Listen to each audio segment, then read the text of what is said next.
Guesses at these every single day. Warner threw for 400 yards against the Titans in Super Bowl 34. He is one of two. The other, as we mentioned, is Tom Brady, who has done it twice. And that doesn't surprise anyone, because what hasn't he accomplished in the Super Bowl? Look at the list. I mean, it's just ridiculous of all the things that he has done there. But I want you to hear what Jeff Darlington, our insider who's very tight with Brady, said on my radio show the other day when I asked him, how long should we expect Brady to keep this thing going? Listen.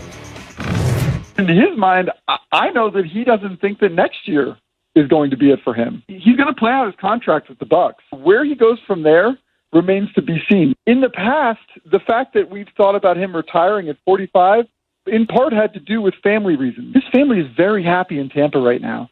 It would not surprise me at all if he plays not next year, but also the year after that as well. So again, Micheal Wilbon is with us, and Swagoo, and Jeff Saturday, who admitted today that he has actually started rooting for Brady, which is the most stunning development of this day. But Micheal, I'll start with you. He's talking about him playing at 45 years old. What is this? What is going on? How is Tom Brady doing this? How do you put it in perspective? I don't. There's nothing else to compare it to. It's not comparable to George Blanda or anything. It's just not. There's nothing we've seen like this, and why not? Why not play until they tear the uniform off you, right? And Jeff and Marcus know about that feeling. Play until they have to carry you out. I don't mean that literally in his case, but tear the uniform off, sure. Yeah. But there's nothing. What else could you compare this to? And especially in a contact sport. I'm not going to compare it to boxing, which has gotten too circus-like, over the last, 25, 30 years now. Maybe somebody else has an analogy, Greeny. I don't have one. I'm amazed. Father Time does win. But, man, Brady is holding Father Time off for longer than any of us except him could have thought reasonable.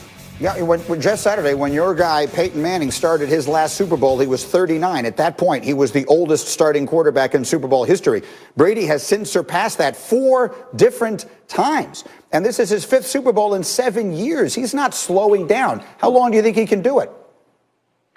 Yeah, I think 3 to 5. And it sounds so crazy when you think about this, but this guy just continues to amaze you. I mean, and again, I made a joke about it before, but I don't know if it's avocado ice cream or what the TB12 diet, whatever it is, but I wish I would have gotten some of it in my 30s as well, because what he's doing is just remarkable. And again, I love what Wilbon just said. You can't compare it to anything. That was part of my argument against the whole GOAT like what he's doing is setting standards like we have never seen before. And again, this year alone, he has converted Tampa Bay from a 7-9 to Super Bowl. And listen, I'm not saying that none of the 52 guys contributed, but what he brings everyone else's play to a level that surpasses what your expectations would be. It has been remarkable to watch. It has been impressive. And again, I went from a guy I hated and I hoped he lost every game to actually pulling for the guy, which again is, I'm an embarrassment to Colts Nation. I get it. I mean, but what else can I say at this point? Just to make this in perspective, Marcus, how old are you? 37. How old am I? Marcus, no, Marcus. Okay. Marcus is 37 years old. Tom Brady is 6 years older than you are. You've been working with me for 3 years. I mean, this is ridiculous. Yep. First, listen, number one, Jeff, I don't know where this soft stuff coming from. You ain't ever supposed to root for Tom Brady. I don't give a damn what he doing. You can have respect for his career, but you ain't supposed to root for him. The second thing is, look, y'all, Tom Brady is Benjamin Button, okay? He's aging in reverse. That's why he's beating Father Time. If you look at his picture from his rookie year to right now, he's a better-looking man. Right. I see why Giselle did her thing and got with Tom Brady. Third of all, he a Disney character. He keep winning. We all know how the movie plays out.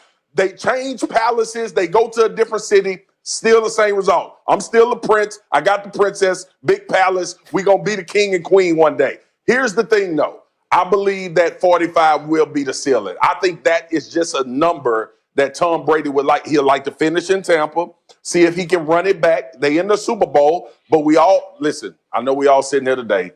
Kansas City, they play the Chiefs. I'm going to just put that out there. They play the Chiefs, who we all think are going to win the Super Bowl. I don't care if you pick Tampa. You still think the damn Chiefs going to win the Super Bowl. So he may want to come run it back.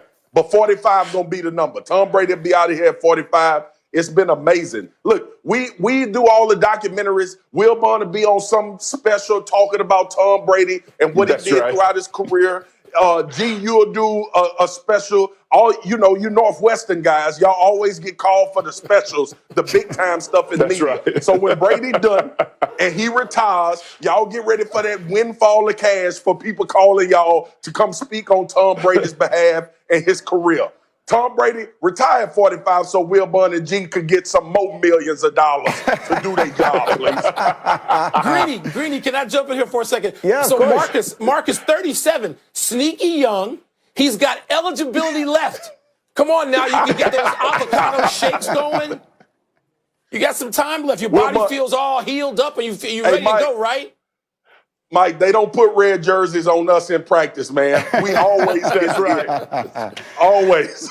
Michael, we have to let you go. On behalf of all of us, thank you. I know you don't do this often. Thank you very much for getting up with us today. We'll see you again soon. Thank you, my friend. Much respect. I appreciate you guys. Much appreciation for having me. Lost his 4th consecutive conference championship on Sunday and then speculated about his future somewhat openly after the game. And so for those who haven't heard it, I want you to hear Adam Schefter yesterday here on Get Up talking about Rodgers' options now. He's under contract to the Green Bay Packers for 3 more seasons. So they control him for 3 more seasons. Unless Aaron Rodgers says, I'm not going to play there anymore and I want to be traded. It would take a huge set of cojones to do that. But if that's what he wants to do, that's what he's entitled to do. He didn't pick Green Bay. Green Bay picked him. And now he's at the point in his career, with the way the NFL is set up, that he can pick where he wants to go. And it may be Green Bay. I'm just saying it may be Green Bay. That was yesterday. Here is today, and we have assembled this group for you here, Micheal Wilbon, including, I know how much you love the big swagoo, and so Marcus is here. So the question, Michael, you've seen a lot of crazy things happen in football. I'm not sure what would be crazier than Aaron Rodgers leaving Green Bay during this offseason, but it doesn't feel impossible. What do you think about the situation now with Rodgers and the Packers? I think it's probable, not impossible. I'm sorry. Did Joe Montana leave San Francisco? I mean, he didn't leave in terms of, I don't know that we can say he forced a trade. How miserable does Aaron Rodgers want to make the executive staff in Green Bay? It's not impossible or nearly impossible at all. Now, we don't associate these moves very often with pro football. We associate it more with the NBA. Aaron Rodgers holds way more leverage to me. I mean, Shefty outlined part of it. You can threaten to retire. You can just say, you know what, you pick this player in the draft instead of making other moves. That's your prerogative, and now I want out. So how miserable does he want to make it for others? That doesn't seem to be Aaron Rodgers' way. There are more subtle ways to do it, Greeny.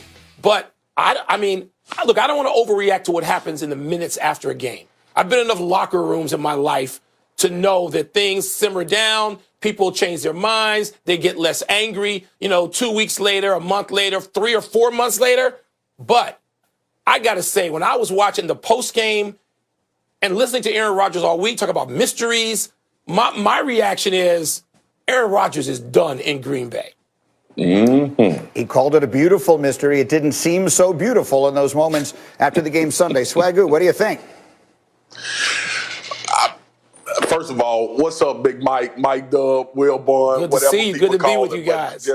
Just my guy. Listen, man, this is for me. Mike just alluded to it. G. Aaron Rodgers has earned the clout to do whatever he wants to do. Now, let me send this PSA out to everybody in the NFL.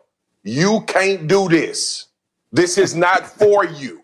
If you've not accomplished and done what Aaron Rodgers has done. Deshaun Watson is in that same category. G, I'm going to take you back for a second. Do you remember when we talked about Zeke Elliott going to Cabo? Sure. And I said Zeke should not return until he has a contract done. That same offseason, I believe, correct me if I'm wrong, Melvin Gordon was trying to force his way to get a contract with the Chargers. That did not work out. Melvin Gordon found out he did not have that kind of clout in order to go away or say something and get a team to do anything. I think back to when Russell Wilson said, if I don't have a contract, I ain't showing up to Seattle. Only a few guys can do this. We may have 2 this offseason in Aaron Rodgers and Deshaun Watson who can and have the clout. This ain't for all y'all in the NFL, but these two can do it. Graz, let's just make sure everyone is clear on what we're talking about here. The Packers are under no obligation to trade him or to do anything, candidly. Right. So he would have to make it a circumstance where they would have no choice, right? He would, yeah. He'd have to make it difficult for them. There's no question about it. Look, can I just real quick, I just want to say how cool it is for me to be on a panel with Micheal Wilbon, who's one of the reasons I got into this business. A talk that he gave at Georgetown when I was there a million years ago. Kind of. Did Greeny pay you guys to do this to get me up early? Do for a living. So seriously, appreciate that's a true story, and I appreciate it. But anyway, in terms of Aaron Rodgers. Yes, he would have to force their hand. The Packers did not draft Jordan Love thinking they only had one more year of Aaron Rodgers. And it would be very difficult for them financially to move on. But I always think of Sean Connery in The Untouchables. What are you prepared to do? Is Aaron Rodgers prepared to sit out games and convince the Packers he doesn't want to play for them anymore and force their hand? We're speculating off of one post-game comment. It may be that this is nothing, but that's what would have to happen. He would have to force their hand. So quickly, Michael, to sort of finish up this part of the conversation, if you were to don the Nostradamus outfit that you guys use on PTI every now and again, your prediction is that he has taken his last snap in green and gold? I think so. And again, Greeny, I mean, just as we've all said, we understand things change over a period of months. You can repair these things. The divorce proceedings may have started, but we're not there yet. And so I don't know what percentage chance would I put on it. I don't know.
I think I'd go as high as 70% chance that we've seen Aaron Rodgers' last snap in Green Bay. That's coming from a lifelong Bears fan who probably wants to see Aaron Rodgers somewhere else, anywhere else than Green Bay. But the funny thing is, as much as I've been a lifelong Bears fan, as you know, my favorite quarterback for years has been